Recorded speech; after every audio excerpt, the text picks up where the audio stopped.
हम यहाँ यूक्रेन के एक स्टेट है सूमी स्टेट में यहाँ पे फंसे हुए हैं। यहाँ सारा कंट्रोल रशियन फोर्सेस का है।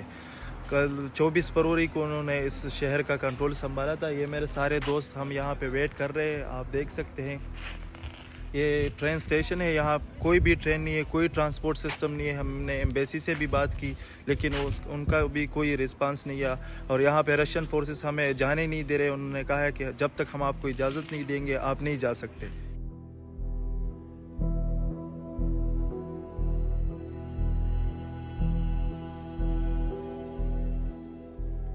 यहाँ पे एम्बेसी वालों से हमने रब्ता किया कि हमें यहाँ से निकाला जाए।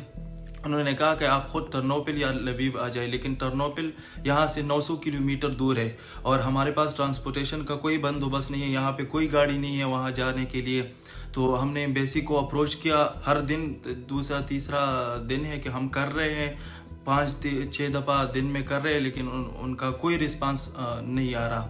और यहाँ पे डॉलर्स नहीं चल सकते, यूरो नहीं चल सकते, और यूक्रेनियन जो यहाँ का पैसा है वो है ही नहीं किसी के पास, तो हम डॉलर चेंज नहीं कर सकते। तो इसीलिए पैसे भी नहीं है सारे, वो यहाँ पे डॉलर कोई एक्सेप्ट ही नहीं कर सकता। तो ये सारे इश्यूज है हमारे, और सारों का यही मसला है। हम यहाँ पे 100 मीटर पे यहाँ पे एक बंकर है। हम रात का बेशतर हिस्सा वहीं पे गुजारते हैं, क्योंकि जब वहाँ से मैसेज आता है कि यूक्रेनियन अथॉरिटीज से कि अटैक होने वाला है तो हम वहाँ जाते हैं। लेकिन -10 टेम्परेचर है और सर्दी भी बहुत ज़्यादा है, तो हम वहाँ पे ज़्यादा देर नहीं ठहर सकते।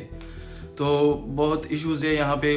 फूड आइटम्स भी फुल सिटी में नहीं है जी। हम इस वक्त है बंकर में, जहाँ पे हमको अलर्ट कर रखा है कि आपको इमरजेंसी हालात में यहाँ पे जाएंगे और आपको यहाँ पे सेफ्टी लेना होगा।